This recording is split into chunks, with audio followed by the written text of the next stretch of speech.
Dua pendapat masyhur dari para kalangan salaf. Pertama dari pendapat Ibnu Abbas, maksudnya kami menurunkan Al-Quran yang sudah tertulis di Lauhil Mahfuz, kami turunkan ke Baitul Izzah di langit dunia seluruhnya di malam Lailatul Qadar. Ini pendapat Ibnu Abbas. Dia tahu bahwasanya setiap detik yang dia lewatkan itu sangat bermanfaat. Maka jangan dia buat ngobrol, jangan dia buat nonton macam-macam, nonton berita yang enggak, nonton film, nonton sinetron, ngobrol yang enggak ada manfaatnya. Semua hendaknya makanya dikatakan oleh sebagian ulama, itulah hikmahnya kenapa ketika keesokan harinya cahaya matahari tidak begitu kuat, ya, tidak seperti hari-hari biasanya karena tertutupi dengan sayap-sayap malaikat yang Jibril Radio 24 jam nonstop, dengerin kajian tanpa ribet. Bulan Ramadan telah hadir kepada kalian, yaitu siap-siaplah.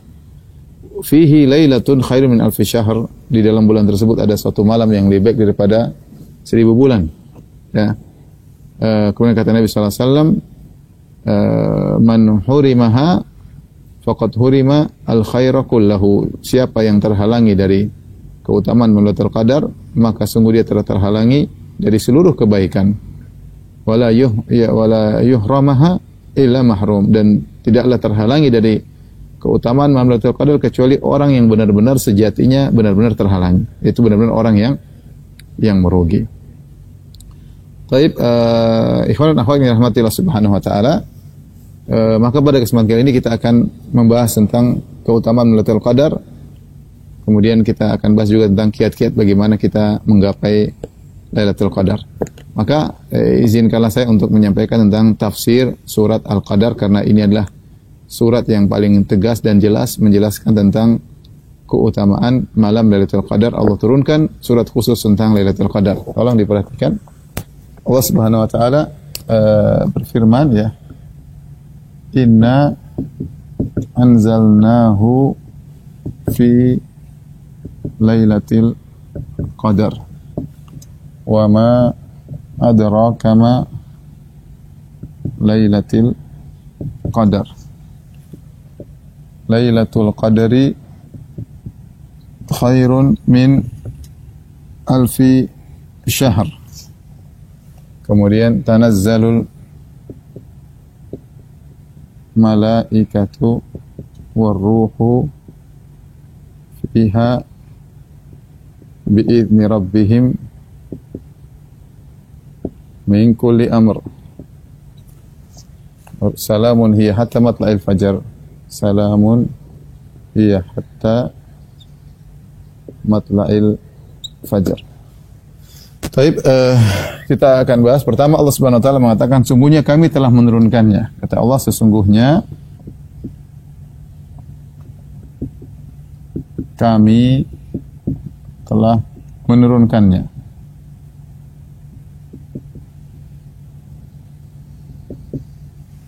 Di malam Lailatul Qadar, di malam Lailatul Qadar.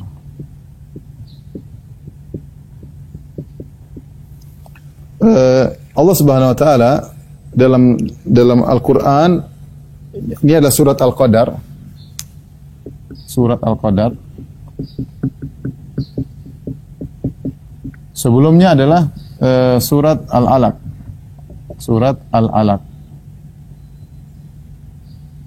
Dan setelahnya surat Al-Bayyinah.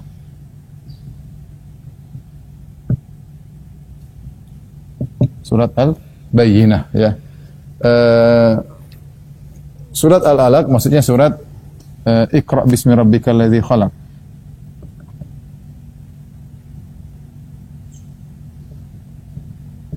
Dan seterusnya. Perhatikan di sini Allah Subhanahu wa taala berfirman, "Inna anzalnahu," kami telah menurunkannya. Di sini nya seharusnya biasanya kata ganti kembali kepada kata yang zahir sebelumnya, ya. Ya, misalnya datang Muhammad, lalu dia misalnya, lalu dia, ya. Dia ini kembali kepada Muhammad, tapi Muhammad disebutkan terlebih dahulu. Ini seperti bahasa Indonesia. Kalau tiba-tiba kita bilang datang dia, dia siapa? Orang bertanya, siapa dia tersebut? Tidak jelas. Tapi kalau ada kata sebelumnya, datang Muhammad, lalu dia masuk masjid, ya. Kita tahu dia itu kembali kepada Muhammad. Ya, dia itu namanya kata ganti, dhamir dalam bahasa Arab. Muhammad namanya kata zahir yang jelas ya. Nah, di sini Allah langsung menjadikan kata ganti, sungguhnya kami telah menurunkannya. Nah, di sini siapa? Ya. Maksudnya jelas Al-Qur'an. Ini maksudnya Al-Qur'an. Ini maksudnya adalah Al-Qur'an. Meskipun tidak pernah disebut sebelumnya, namun kaum muslimin tahu yang dimaksud adalah Al-Quran karena Al-Quran selalu dalam hati mereka. Artinya mereka mengagungkan Al-Quran sehingga tidak perlu disebutkan sebelumnya kata zahirnya, sudah diketahui maksudnya adalah Al-Quran. Apalagi diisyaratkan sebelumnya, hu ini sebenarnya mengatakan kembali kepada atau nya ini kembali kepada surat Al-Alaq ya. Karena surat Al-Alaq adalah bercerita tentang ayat-ayat yang pertama kali turun kepada Nabi sallallahu alaihi wasallam di malam Lailatul Qadar, yaitu Iqra bismi rabbikal ladzi khalaq, khalaqal insana min 'alaq, Iqra wa rabbukal akram alladzi 'allama bil qalam, 'allama al insana ma lam ya'lam. 5 ayat pertama turun kepada Nabi ketika Nabi di Gua Hira, ya. Maka seakan-akan ini adalah mengisyaratkan kepada surat sebelumnya. Padahal kalau kita lihat secara urutan, ya, surat Al-Bayyinah lebih panjang daripada surat Al-Qadar. Seharusnya surat Al-Alaq, surat Al-Bayyinah baru surat Al-Qadar. Karena semakin ke bawah Al-Quran semakin sedikit ayat-ayatnya. Surat Al-Qadar ayat-ayatnya lebih sedikit, ya. Tetapi dia langsung diletakkan di bawah surat Al-Alaq untuk mengisyaratkan bahwasanya inna anzalnahu, sungguhnya kami telah menurunkannya itu kepada surat Al-Alaq. Itu ayat-ayat yang kami turunkan ketika Nabi di Gua Hira, itu terjadinya di malam Lailatul Qadar. Sungguhnya kami telah menurunkannya, yaitu Al-Quran fi Lailatul Qadar, di malam Lailatul Qadar ya. Al-Qadar kenapa disebut dengan Lailatul Qadar? Apa sebab penamaan Lailatul Qadar? Maka ada 3 makna yang disebut oleh para ulama tentang makna Lailatul Qadar ya. Yang pertama, Al-Qadar sama dengan Asy-Syaraf, yaitu mulia. Sehingga Lailatul Qadar disebut malam yang mulia. Kemuliaannya sangat banyak ya, sangat banyak di antaranya lebih baik daripada 1000 bulan. Dari 1000 bulan. Ini di antaranya ya. Kemudian malam tersebut dipilih untuk diturunkan Al-Quran.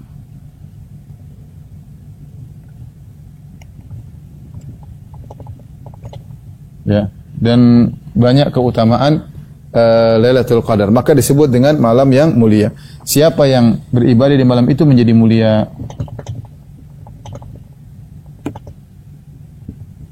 Beribadah di malam itu,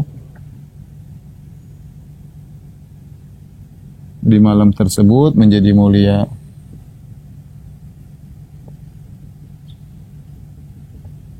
Kemudian banyak ibadah di malam tersebut mudah diterima. Ketaatan di malam tersebut lebih mulia daripada ketaatan di malam-malam yang lain ya. Maka disebut dengan Lailatul Qadar, ay Lailatun Zatus Syaraf, yaitu malam yang memiliki kemuliaan. Karena Al-Qadar secara bahasa Arab artinya mulia. Ini di antara salah satu makna Lailatul Qadar. Makna yang kedua, Al-Qadar, ya ini dengan sukun Al-Qadru ya. Sama dengan fathah Al-Qadar. Ya, sama dengan takdir, maknanya adalah takdir. Karena di malam Lailatul Qadar, setiap malam Lailatul Qadar Allah turunkan takdir sanawi, disebut dengan takdir sanawi.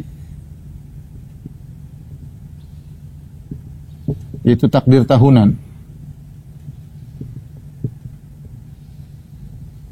Sebagaimana isyaratkan dalam surat Ad-Dukhan, kata Allah Subhanahu wa taala, "Inna anzalnahu fi lailatin mubarakatin inna kunna munzirin fiha yufraqu kullu amrin hakim." Kata Allah, kami turunkan Al-Quran di malam yang penuh berkah, di malam Lailatul Qadar. Inna kunna munzirin. Kemudian kata Allah, fiha yufraqu kullu amrin hakim, di malam tersebut diputuskan perkara yang bijak, maksudnya takdir tahunan. Apa maksudnya takdir tahunan? Takdir tahunan maksudnya yaitu Allah mengambil data dari Lauhil Mahfuz, karena Lauhil Mahfuz adalah mencatat takdir seluruh sampai hari kiamat. Ketika pertama kali Allah ciptakan pena, awwalu ma khalaqallahul qalam, ketika Allah menciptakan pena, Allah berkata, "Uktub, wahai pena, tulislah." Pena berkata, "Madza aktub? Apa yang aku tulis?" Kata Allah, "Uktub ma huwa kainun ila yaumil qiyamah." Tulislah apa yang terjadi sampai hari kiamat. Ini takdir menyeluruh tertulis dalam Lauhil Mahfuz. Sebelum Allah menciptakan manusia dan alam semesta, ya, Allah catat dulu takdir tersebut di Lauhil Mahfuz. Nah, isi Lauhil Mahfuz enggak ada yang tahu kecuali Allah Subhanahu wa taala. Para nabi tidak tahu, para malaikat tidak tahu. Terkadang Allah memberitahu kepada sebagian malaikatnya, terkadang Allah memberitahu kepada sebagian nabinya. Sebagian saja, tidak seluruhnya. Nah, di antara pemberitahuan Allah adalah setiap tahun di malam Lailatul Qadar Allah memberi kabar kepada para malaikat dengan takdir tahunan. Apa yang akan terjadi dari malam Lailatul Qadar sekarang sampai malam Lailatul Qadar berikutnya. Yang data itu diambil dari data yang ada di Lauhil Mahfuz. Tentu ini ada hikmah Allah menghendaki demikian. Tapi intinya Allah mengagungkan malam tersebut sehingga malam tersebut Allah kabarkan kepada malaikat apa yang terjadi sampai selama setahun sampai Lailatul Qadar tahun berikutnya, yang data tersebut diambil dari data yang ada di Lauhil Mahfuz. Makanya Lailatul Qadar disebut dengan Al-Qadar karena pada malam tersebut ada malam takdir tahunan, takdir sanawi. Takdir macam-macam, ada takdir umri. Takdir umri itu takdir umur seorang yang tatkala seorang dijanin, masih dalam janin, maka fayursalu ilaihi malak, Allah kirimkan malaikat kepadanya. Kemudian wa yu'maru bi arba'i kalimat, kemudian malaikat disuruh mencatat 4 perkara. Bikat bi rizqihi, disuruh catat rizkinya, ajalnya, umurnya, surga atau neraka. Itu namanya takdir berkaitan dengan umur seumur-umur orang janin tersebut. Ini salah satu bentuk takdir. Yang itu juga salah satu bentuknya adalah takdir tahunan yang datanya diambil dari Lauhil Mahfuz. Baik. Penamaan yang ketiga,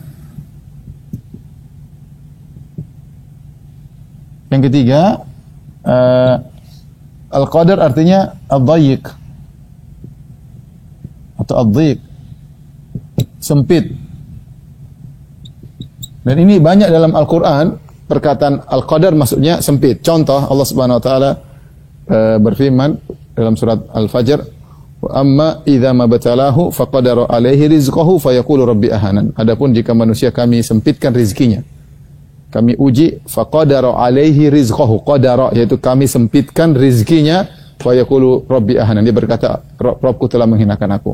Contoh lagi kata Allah Subhanahu wa taala, innallaha yabsutur rizqa liman yasha wa yaqdir. Kata Allah, sungguh Allah telah melampangkan rizki kepada sebagian yang Allah kehendaki, wa yaqdir, dan Allah sempitkan rizki kepada siapa yang Allah kehendaki. Kembali lagi, al-qadar maknanya sempit. Contoh lagi kata Allah Subhanahu wa taala, liyunfik dzu sa'atin min sa'atih, orang yang rezekinya lapang maka berinfaklah dari kelapangannya. Wa man qudira alaihi rizquhu falyunfik mimma atahu Allah. Barang siapa yang disempitkan rezekinya, wa man qudira, disempitkan rezekinya, falyunfik mimma atahu Allah, maka dia berinfaklah sesuai dengan apa yang Allah berikan kepadanya. Contoh lagi, al-qadar artinya sempit, seperti firman Allah Subhanahu wa taala tentang Nabi Yunus, wa dhannuni idh dhahaba mughadiban fa dhanna an lan naqdira alaihi fanada fi dhulumati alla ilaha illa anta subhanaka inni kuntu minadh dhalimin. Tatkala Nabi Yunus pergi meninggalkan kaumnya, Nabi Yunus marah ya karena mereka tidak beriman. Fa dhanna alla naqdiru alaihi, dan dia menyangka kami tidak akan menyempitkan urusannya. Ternyata Allah sempitkan urusannya sehingga akhirnya dia ditelan oleh ikan paus. Fanada fi dhulumat, akhirnya dia pun berdoa kepada Allah di dalam kegelapan, itu dalam perut ikan paus, dalam kegelapan malam dan kegelapan laut, mengakui kesalahannya. Tapi maksud saya ingin menyampaikan secara bahasa Al-Qadar juga artinya adalah sempit. Nah, apa kaitannya dengan Lailatul Qadar? Kenapa disebut dengan malam yang sempit? Disebut oleh para ulama karena malaikat banyak turun. Banyak turun di malam tersebut. Sehingga ya terasa sesak dan sempit. Malaikat turun banyak, ya. Tanazzalul malaikatu warruh, sebagaimana nanti dalam ayat selanjutnya. Tanazzalul malaikatu warruh. Malaikat semua turun, termasuk Jibril juga turun, ya. pada malam tersebut. Inilah makna dari Lailatul Qadar. Lailatul Qadar. Ya. Di sini ada dua pendapat di kalangan para ulama. Inna anzalnahu fi Lailatul Qadar. Sungguhnya kami telah menurunkan Lailatul Qadar. Ini maksudnya apa?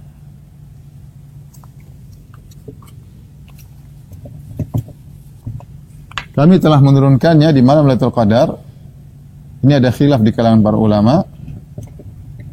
Dua pendapat masyhur dari para kalangan salaf. Pertama dari pendapat Ibnu Abbas, maksudnya kami menurunkan Al-Quran yang sudah tertulis di Lauhil Mahfuz, kami turunkan ke Baitul Izzah di langit dunia. Seluruhnya di malam Lailatul Qadar. Ini pendapat Ibnu Abbas. Pertama Ibnu Abbas mengatakan yaitu Al-Quran yang tercatat di Lauhil Mahfuz diturunkan oleh Allah ke langit dunia. Ini pendapat Ibnu Abbas. Pendapat yang kedua, maksudnya adalah awal turun Al-Quran di Lailatul Qadar. Dan ini pendapat dari Asy-Sya'bi, seorang tabi'in rahimahullah ta'ala. Yang benar, dua pendapat ini tidak bertentangan, dua-duanya benar. Al-Quran yang sudah tertulis di Lauhil Mahfuz, ya semuanya tertulis di Lauhil Mahfuz, semuanya. Ya. Taurat, Zabur, Injil, semua tertulis di Lauhil Mahfuz, ya. Dan Allah berbicara dengan itu sesuai dengan Allah kehendaki. Tapi sebelum Allah berbicara dengan Al-Quran, atau dengan Taurat, dengan Zabur, dengan Injil, Allah tulis semua di Lauhil Mahfuz, karena semua yang akan terjadi semua dicatat, apa yang Allah akan lakukan, apa yang Allah akan bicarakan, apa yang Allah tetapkan, semuanya tertulis di Lauhil Mahfuz. Nah, di malam Lailatul Qadar Allah turunkan Al-Quran dari Lauhil Mahfuz ke langit dunia, ya, langit dunia. Ini pendapat Ibnu Abbas radhiyallahu ta'ala anhuma. Adapun Asy-Sya'bi dia mengatakan maksudnya adalah awal turun Al-Quran Lailatul Qadar, maksudnya Iqra' bismi rabbikal ladzi khalaq, khalaqal insana min 'alaq, itu terjadi di Gua Hira di malam Lailatul Qadar. Di malam Lailatul Qadar. Ini dua pendapat tidak bertentangan, dua-duanya di malam Lailatul Qadar, ya. Baik. Kemudian kata Allah Subhanahu wa taala, "Wa ma adraka ma Lailatul Qadar?" Tahukah engkau apa itu Lailatul Qadar? Tahukah engkau apa itu Lailatul Qadar?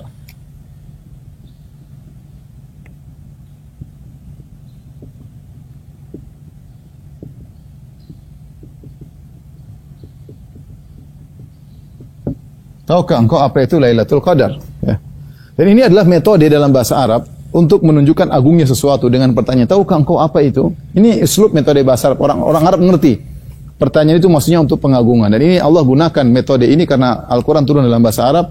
Allah gunakan metode ini dalam beberapa perkara ketika Allah ingin mengagungkan suatu perkara. Contoh kata Allah Subhanahu wa taala, "Wa ma adraka ma yaumuddin." Tsumma ma adraka ma yaumuddin. Tahukah engkau apa itu hari pembalasan? Kemudian tahukah engkau apa itu hari pembalasan? Ketika Allah ingin menggambarkan tentang dahsyatnya hari kiamat, itu hari pembalasan, bukan hari yang ringan, hari yang besar, hari yang mengerikan. Makanya Allah mengatakan, "Wa ma adraka ma yaumuddin." Tahukah engkau apa itu hari pembalasan? Contoh juga ketika Allah ingin menjelaskan tentang dahsyatnya hari kiamat, kata Allah, "Al-haqqatu mal-haqqah wa ma adraka mal-haqqah." Al-haqqah yaitu salah satu nama hari kiamat. Al-haqqah itu hari yang pasti terjadi. Al-haqqah yang hak pasti terjadi. Al-haqqah wa ma adraka mal-haqqah. Tahukah engkau hari yang pasti terjadi tersebut? Ya. Contoh juga Allah berfirman, Al-qari'ah mal-qari'ah wa ma adraka mal-qari'ah. Al-qari'ah itu salah satu nama hari kiamat, yaitu hari yang sangat dahsyat yang mengetuk hati manusia, membuat mereka ketakutan. Qara'al qulub yaitu mengetuk, menghantam hati manusia. Al-qari'ah mal-qari'ah. Tahukah engkau al-qari'ah? Wa ma adraka mal-qari'ah. Tahukah engkau apa itu al-qari'ah? Ini metode, uslub, metode dalam bahasa Arab untuk menjelaskan tentang dahsyatnya sesuatu. Dan ini Allah sampaikan juga dalam Lailatul Qadar. Kata Allah, "Wa ma adraka ma Lailatul Qadar." Tahukah engkau apa itu Lailatul Qadar? Yang menunjukkan malam tersebut malam yang sangat dahsyat. Ya. Allah jelaskan di antara keistimewaan malam tersebut. Dalam ayat ini seluruh menjelaskan tentang keistimewaan malam tersebut. Keistimewaan pertama tadi, inna anzalnahu fi lailatul qadar. Allah pilihkan malam tersebut sebagai malam untuk turunnya Al-Qur'an. Karena Al-Qur'an tidak turun di sembarang waktu, dia berkaitan dengan semua yang spesial, yang terbaik. Ya, Al-Qur'an berkaitan dengan semua yang terbaik. Contoh Al-Qur'an dialah firman Allah, dialah kalam yang terbaik, firman Allah Subhanahu wa taala. Kemudian turun melalui malaikat yang terbaik, Sayyidul Malaika, pimpinan para malaikat Jibril alaihissalam. Jibril yang mendengar dari Allah kemudian menyampaikan kepada Nabi Muhammad sallallahu alaihi wasallam. Kemudian Al-Qur'an tersebut turun kepada nabi yang terbaik, Sayyidul Mursalin, Nabi Muhammad sallallahu alaihi wasallam.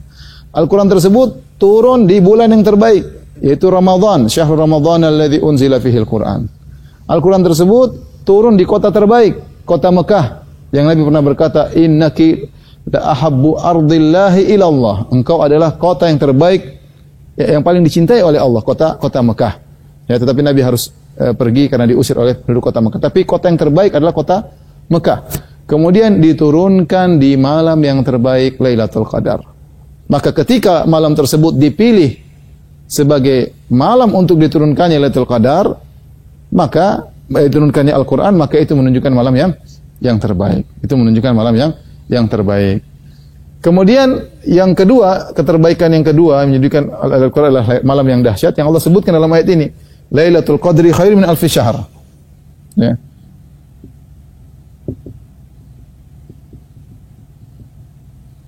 Lebih baik dari 1000 bulan. Perhatikan di sini Allah Subhanahu wa taala mengatakan lebih baik, ya.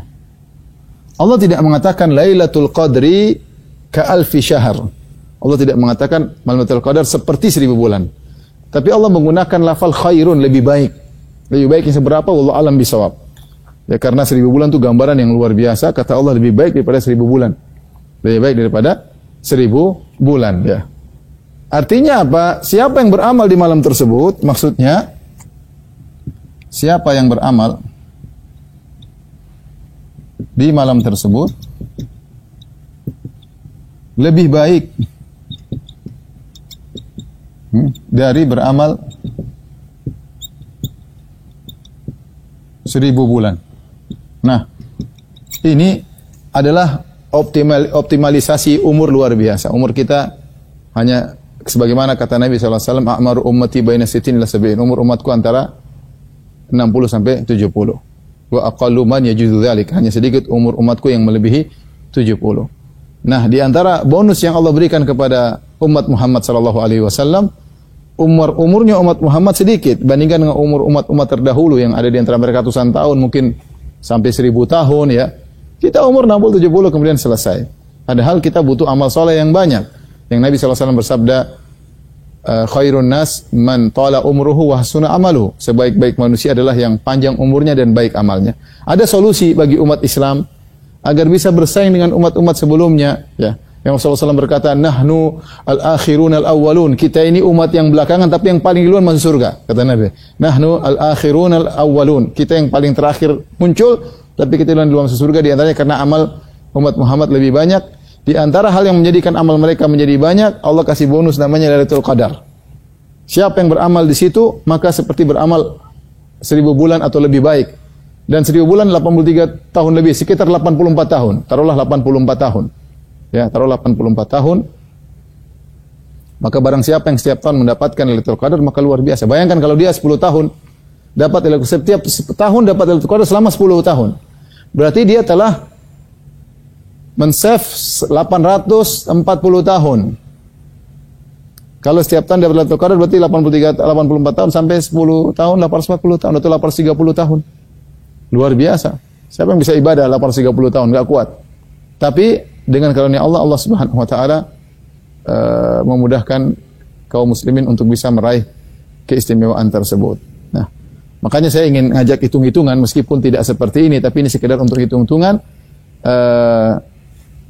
Jadi kalau kita taruhlah malam, ya malam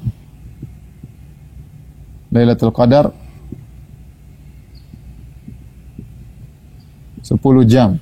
Taruhlah 10 jam. Ya. Sekarang kalau di Jakarta azan maghrib 6, jam 6, kemudian azan subuh jam 4.30. Kira-kira 10,5 jam. Taruhlah kita bulatkan 10 jam.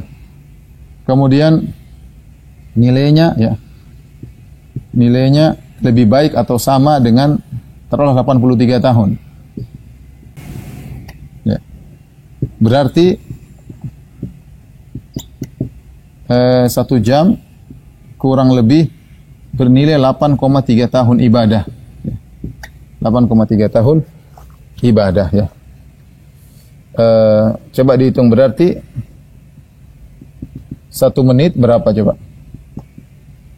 8,3 tahun bagi 60 coba. Coba dihitung matematika, saya juga belum hitung ya. Saya belum hitung juga. Sekarang saya mau hitung biar jelas kita tahu ya. 8,3 bagi 60 sama dengan 0,138 kali 365. 50 hari perhatikannya. Jadi 1 menit kurang lebih 50 hari. Tapi kalau 1 detik berarti 1 detik bagi aja 50 hari bagi 60 ya. Hitung lagi kita. Enggak apa-apa ya. Gitu.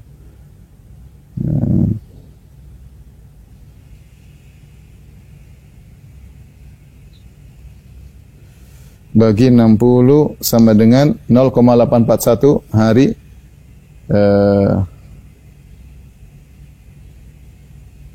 kali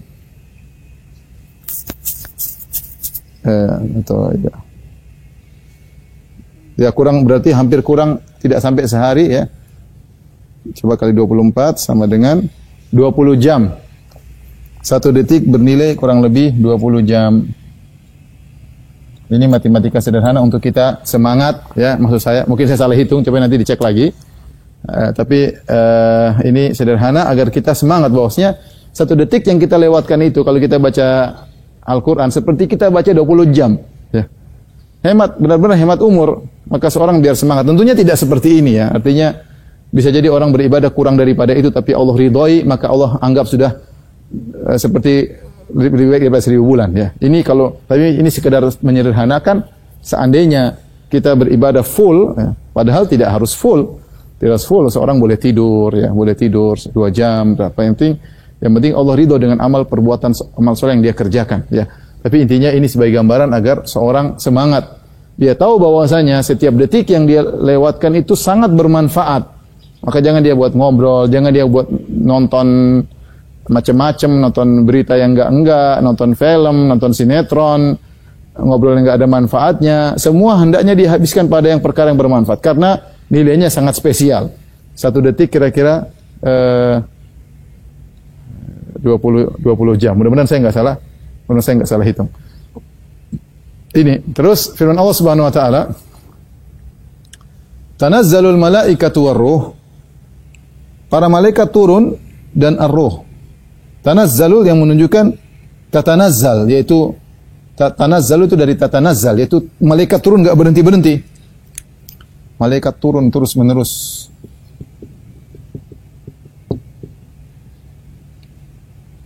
Terus Warruh, bahkan Jibril juga turun. Jibril juga turun ya. Fiha, pada malam tersebut untuk menyaksikan bagaimana agungnya atau dahsyatnya malam tersebut. Malaikat juga turun, malaikat Jibril juga turun ya. Malaikat Jibril juga turun. Mereka ingin menyaksikan dahsyatnya malam tersebut. Biizni rabbihim, mereka turun dengan izin Rabb mereka, min kulli amr, dari segala urusan ya. Min kulli amr, dengan izin mereka, dengan izin Rabb mereka. Dengan izin Allah tentunya maksudnya. Para malaikat turun dengan izin Allah Subhanahu wa taala. Min kulli amrin salamun hiya matla'il fajar. Di sini dari segala perkara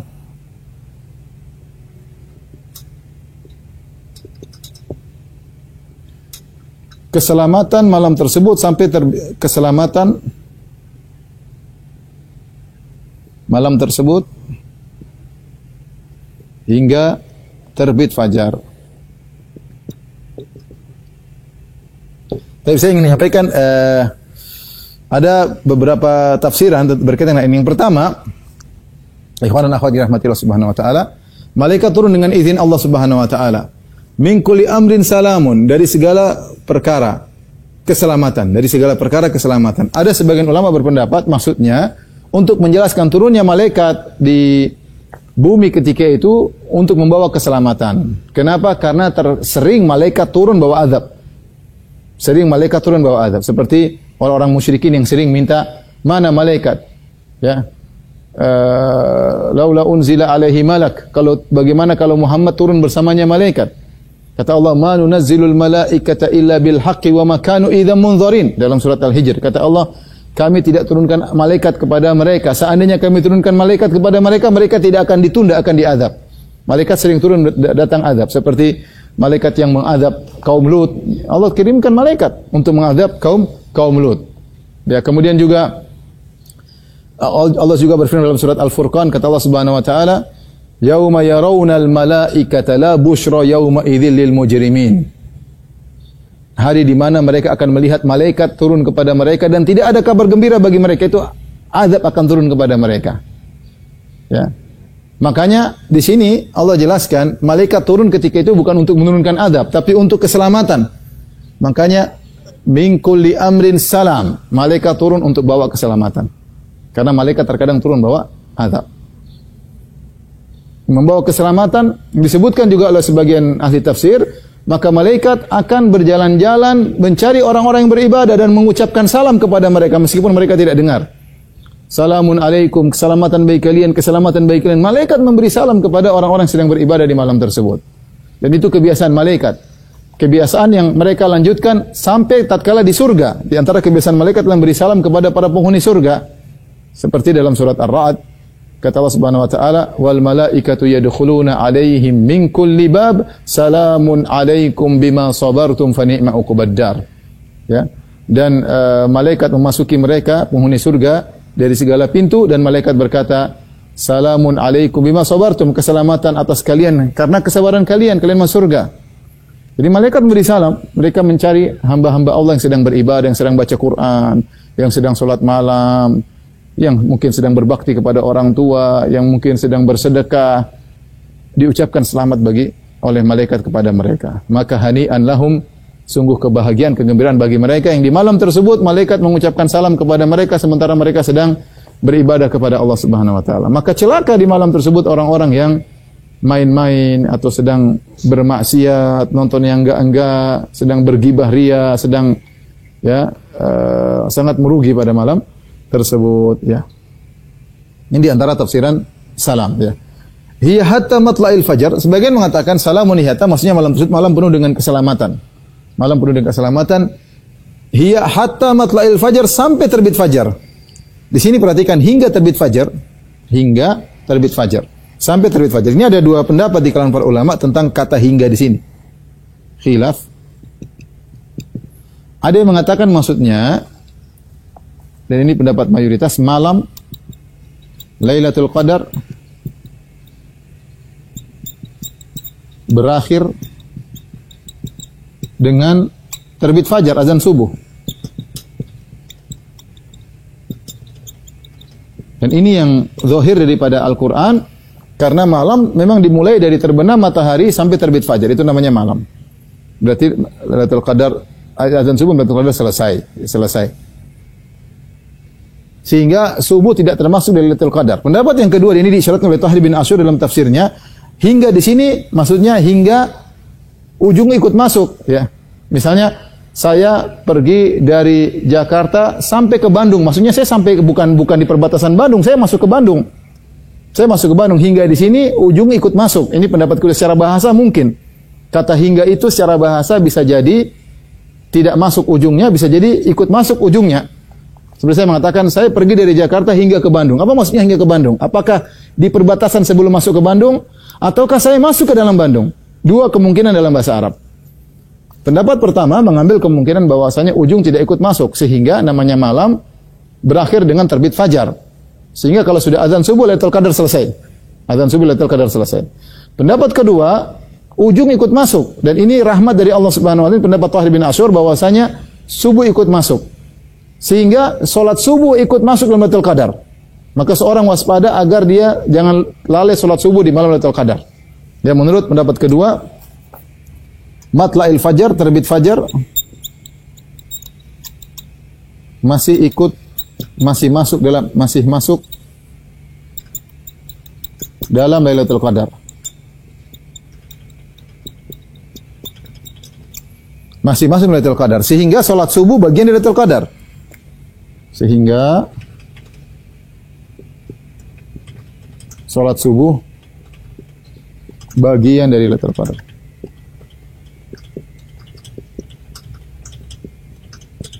Ala kulli hal, dua pendapat di kalangan para ulama. Intinya kita Lailatul Qadar jangan lupa salat subuh ya. Mudah-mudahan masuk juga di Lailatul Qadar. Ini secara sederhana tentang keutamaan malam Lailatul Qadar. Kita kembali kepada malaikat yang turun banyak di malam tersebut. Makanya dikatakan oleh sebagian ulama, itulah hikmahnya kenapa ketika keesokan harinya cahaya matahari tidak begitu kuat. Ya, tidak seperti hari-hari biasanya karena tertutupi dengan sayap-sayap malaikat yang mereka sedang balik ke langit, sedang balik ke langit. Sebagaimana mereka turun terus-menerus, mereka balik juga kayaknya ada tahapan sehingga matahari tidak begitu kuat karena terhalangi oleh malaikat yang kita tidak bisa melihat malaikat tersebut. Wallahu a'lam bishawab. Inilah tafsir sederhana dari surat Al-Qadar yang menjelaskan tentang keutamaan Lailatul Qadar. Sekarang kita bahas bagaimana cara mencari Lailatul Qadar. Ikhwan dan akhwat yang rahmatillah subhanahu wa ta'ala. Kapan Lailatul Qadar? Ini poin yang penting untuk kita ketahui karena kita ingin mengejar Lailatul Qadar. Kita harus tahu Lailatul Qadar kapan ya. Secara umum ada dua pendapat di kalangan para ulama. Pendapat pertama yang mengatakan Lailatul Qadar menetap pada satu malam tertentu, tidak berubah-ubah setiap tahun. Lailatul Qadar tidak berubah-ubah setiap tahun, tetap pada satu malam tertentu. Pendapat yang kedua, Lailatul Qadar berubah-ubah dari satu tahun ke tahun berikutnya. Ya, ada yang mengatakan Lailatul Qadar tetap permanen pada malam 27. Dan ini sebagaimana pendapat Ubay bin Ka'ab radhiyallahu taala anhu, dan dia bersumpah bahwa Lailatul Qadar malam 27. Karena dia pernah mengalami Lailatul Qadar malam 27 di zaman Nabi sallallahu alaihi wasallam. Sebagian ulama mengatakan tidak, Lailatul Qadar berpindah-pindah. Ini pendapat jumhur ulama. Hal ini karena Nabi sallallahu alaihi wasallam pernah dikasih tahu oleh Allah tentang kapan Lailatul Qadar, tetapi dilupakan oleh Allah Subhanahu wa taala. Dalam hadis Ubadah bin Samit, Rasulullah SAW berkata, "Inni kharajtu li ukhbirakum bi Lailatul Qadar wa innahu talaha fulan wa fulan." Sungguhnya aku keluar untuk mengabarkan kepada kalian kapan Lailatul Qadar, tetapi si fulan dan si fulan bertengkar, farufiat, ternyata Lailatul Qadar diangkat oleh Allah. Wa asa an yakuna khairul lakum, semoga lebih baik bagi kalian. Semoga lebih baik bagi kalian. Dan para ulama menyebutkan hikmahnya, di antaranya Ibnu Hajar rahimahullahu taala, dengan diangkatnya Lailatul Qadar maka orang akan tetap semangat ibadah di bulan Ramadan, terutama 10 hari terakhir. Karena yang mulia bukan cuma Lailatul Qadar doang. Lailatul Qadar memang super mulia, tetapi 10 malam terakhir di malam bulan Ramadan juga mulia semuanya. Makanya di antara tafsiran firman Allah Subhanahu wa taala, wal fajr wa layalin 'ashr, demi al-fajr dan demi 10 malam. Ada dua pendapat yang mengatakan 10 malam maksudnya 10 siang di awal bulan Dzulhijjah, ada yang mengatakan 10 malam terakhir bulan Ramadan. Jadi 10 malam bulan Ramadan, 10 terakhir bulan Ramadan, malam yang spesial. Di antaranya adalah malam Lailatul Qadar. Kalau diketahui malam Lailatul Qadar cuma malam 27 misalnya, orang akan cuek dengan malam-malam yang lain. Tetapi padahal setiap malam itu ada kemuliaannya, namun Lailatul Qadar lebih spesifik, lebih spesial. Ini cara hikmahnya. Pendapat yang lebih kuat, wallahu a'lam bishawab, Lailatul Qadar berpindah dari satu malam ke malam yang lain. Secara umum ada yang mengatakan Lailatul Qadar malam 21, ada yang mengatakan Lailatul Qadar malam 23. Ini pendapat yang menyatakan Lailatul Qadar permanen.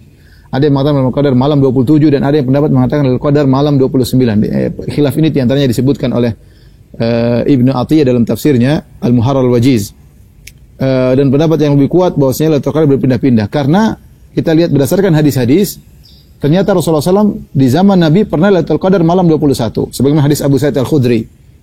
Ketika itu Rasulullah mengatakan tentang Lailatul Qadar, di pagi harinya Rasulullah bermimpi Rasulullah SAW sujud di tanah yang becek, dan ternyata tahun tersebut terjadi pada malam 21. Malam 21 hujan, fawaqafal masjid, kemudian masjid karena terbuat atapnya dari korma atau daun-daun korma atau pelepah korma dan yang semisalnya, maka ada menetes air dari masjid, kebetulan menetes ke lokasi sujudnya Nabi SAW. Ketika Nabi sujud, maka Nabi sujud di atas becek sehingga dahi beliau becek, dan itu terjadi pada malam 21 bulan Ramadan, sehingga Lailatul Qadarnya malam 21 dan terjadi hujan.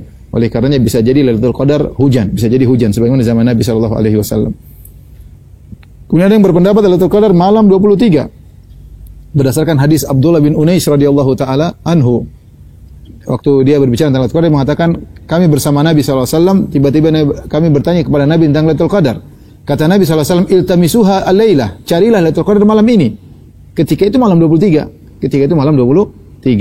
Sehingga sebagian lama berpendapat Lailatul Qadar malam 23. Kemudian Ubay bin Ka'ab berpendapat malam 27 karena dia pernah mengalami Lailatul Qadar malam 27. Rasulullah menyebut Lailatul Qadar itu ciri-cirinya di pagi harinya matahari tidak terlalu terik. Dan dia lihat ketika malam 27 besoknya matahari tidak terlalu terik seperti perkataan Nabi, sehingga dia mengatakan Lailatul Qadar malam 27. Malam 27. Kemudian juga ada yang berpendapat malam 29 karena Rasulullah SAW pernah bersabda, iltamisuha fi akhiril lailah. Carilah di malam yang terakhir dari bulan Ramadan, di malam 29. Carilah terakhir itu malam 29 karena Rasulullah SAW Ramadannya kebanyakan 29 hari. Rasulullah SAW kebanyakannya Ramadannya 29 hari. Dari sini pendapat yang lebih kuat bahwasanya Lailatul Qadar berpindah dari satu malam ke malam yang, namun semuanya di malam ganjil. Iltamisu taharraw Lailatul Qadar fil witr min al-ashr al-awakhir. Atau kama qala Nabi sallallahu alaihi wasallam, kata Nabi, carilah Lailatul Qadar di malam-malam ganjil di 10 malam yang terakhir. Maka syarat pertama seorang ingin menggapai Lailatul Qadar, maka dia harus bersungguh-sungguh beribadah di 10 malam terakhir, terkhususkannya di malam-malam ganjil, malam 21, malam 23, malam 25, malam 27, malam 29. Karena setiap malam tersebut ada kemungkinan adanya Lailatul Qadar. Jika dia bersungguh-sungguh di 5 malam tersebut saja, malam 21, malam 23, malam 25, 27, 29, dipastikan dia telah meraih Lailatul Qadar. Dipastikan dia telah meraih Lailatul Qadar. Ini yang kita harapkan untuk kita dan untuk para pemirsa. Maka malam-malam ganjil tersebut jangan disia-siakan. Kita enggak tahu mana di antara malam tersebut Lailatul Qadar. Barang siapa yang berijtihad bersungguh-sungguh di 5 malam tersebut, maka dia telah beribadah lebih baik daripada 83 atau 84 tahun, lebih baik daripada 1000 bulan. Karenanya Nabi SAW mengkhususkan 10 malam terakhir. Ya. Dalam hadis, karena Nabi Aisyah radhiyallahu anha berkata, karena Nabi SAW idza dakhala al-ashr shadda mi'zarahu. Adalah Rasulullah SAW kalau masuk 10 malam terakhir dia kencangkan ikatan sarungnya. Itu maksudnya beliau tidak menggauli istri-istrinya. Adapun 20 malam sebelumnya Rasulullah SAW masih menggauli istrinya. Ya, tapi 10 hari terakhir Rasulullah SAW tidak menggauli istrinya lagi. Ya. Shadda mi'zarahu. Kemudian wa ahya lailahu. Rasulullah SAW hidupkan malamnya. Wa aiqadha ahlahu, dan bangunkan istrinya. Apa maksudnya menghidupkan malamnya? Ada 2 pendapat. Ada yang mengatakan Rasulullah SAW begadang. Ya, ada yang mengatakan Rasulullah SAW begadang. Dan ada yang mengatakan Rasulullah SAW tidak begadang tapi mengurangi tidur. Tetapi mengurangi tidur. Kemudian jangan lupa juga membangunkan istri, ya, wa aiqadha ahlahu. Rasulullah SAW setiap tahun selalu membangunkan istrinya setiap malam, tetapi khusus Lailatul Qadar Rasulullah SAW atau 10 hari terakhir Rasulullah SAW bangunkan lebih cepat agar istrinya beribadah. Ini menunjukkan bahwasanya Lailatul Qadar boleh tidur, istrinya pun tidur. Rasulullah tidak mungkin memberikan yang, ya, kalau memang harus tidak tidur untuk Lailatul Qadar, harusnya istri Nabi tidak tidur, tapi rupanya istri Nabi juga tidur. Makanya kata Aisyah, aiqadha ahlahu, berarti Rasulullah SAW bangunkan Aisyah. Ini dalil bahwasanya seorang Lailatul Qadar boleh tidur, tapi jangan kelamaan, ya. Jangan sampai tidur lebih baik daripada tidur 1000 bulan, ya. tidur yang wajar, 2 bulan tidurnya, Pak. 2 jam oke, 3 jam oke, ya. Nah, tapi lebih daripada itu jangan. Kita berusaha untuk beribadah, minum kopi kayak apa kayak, yang penting semangat untuk beribadah, ya. Di antaranya ibadah yang bisa kita lakukan, ya, di antaranya baca Al-Qur'an, kemudian salat malam, ya.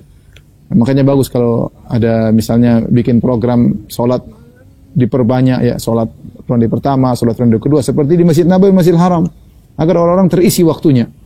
Mereka jam 1 harus bangun untuk salat sampai jam 3 misalnya, habis itu sudah siap-siap sahur, sehingga waktu mereka terpaksa untuk dihabiskan untuk beribadah kepada Allah Subhanahu wa taala. Baca Quran, baca tafsir, ya. Bersedekah. Kalau sekarang bersedekah sangat mudah, meskipun kita di masjid kita bisa buka ATM banking, kemudian kita bisa kirim sedekah kepada orang yang hendak kita sedekahi, beri hadiah. Banyak ibadah yang bisa kita lakukan terutama malam-malam ganjil. Intinya ikhwan dan akhwat yang rahmati Allah Subhanahu wa taala, kita tahu manusia disuruh baca Quran 5 jam enggak kuat ya, kecuali orang-orang spesial. Tapi kita tahu bahwasanya manusia ini namanya jiwa, memiliki kebosanan. Maka Allah Subhanahu wa taala memberikan berbagai macam model ibadah. Lakukan ibadah apa saja ya yang bisa kita lakukan di malam-malam tersebut, baik yang i'tikaf maupun yang tidak i'tikaf ya. Karena Lailatul Qadar tidak disyaratkan i'tikaf. Tentu kondisi yang terbaik untuk meraih Lailatul Qadar adalah dengan i'tikaf. Tapi jika tidak i'tikaf tidak jadi masalah ya. Karena tidak harus ya. Tetapi intinya jangan sampai di malam-malam tersebut ada waktu-waktu yang terbuang. Kita fokus beribadah sehingga diridhai oleh Allah Subhanahu wa taala di malam-malam tersebut. Wanita yang lagi ada halangan ya, tetap juga beribadah, tidak terhalangi Lailatul Qadar, dia bisa baca Quran, dia bisa berzikir ya, tapi jangan pegang Al-Quran. Dia boleh baca Quran menurut pendapat yang lebih kuat, dan dia boleh berzikir, dan dia boleh bantu suaminya untuk bangun beribadah, bangunkan anak-anaknya, semangatin mereka. Dia bisa berdoa kepada Allah Subhanahu wa taala. Di antara ibadah yang Allah berdoa di malam Lailatul Qadar, bahkan sebagian salaf mengutamakan doa daripada yang lainnya ya, karena doa di malam Lailatul Qadar sangat mudah dikabulkan ya. Dan doa yang sangat agung adalah Allahumma innaka afuwun tuhibbul afwa fa'fu anni. Ya Allah, sesungguhnya Engkau Maha Pengampun dan Engkau mencintai pengampunan, maka ampunilah hamba-Mu ini. Ya, ini bisa dilakukan bagi wanita yang berhalangan. Inilah mungkin ikhwan dan akhwat yang dirahmati Allah Subhanahu wa taala yang bisa saya sampaikan pada kesempatan kali ini. Ya, semoga Allah mudahkan kita semua untuk meraih Lailatul Qadar. Siapa yang merugi pada malam tersebut, maka dia benar orang-orang yang merugi ya. Man hurimaha faqad hurima al-khaira kullahu. Siapa yang terhalangi dari Lailatul Qadar, sungguh dia telah terhalangi dari segala kebaikan ya. Wala yuhramaha illa mahrum. Dan tidak terhalangi dari Lailatul Qadar kecuali orang yang benar-benar merugi. Wallahu a'lam bishawab. Jibril Radio 24 jam nonstop, dengerin kajian tanpa ribet.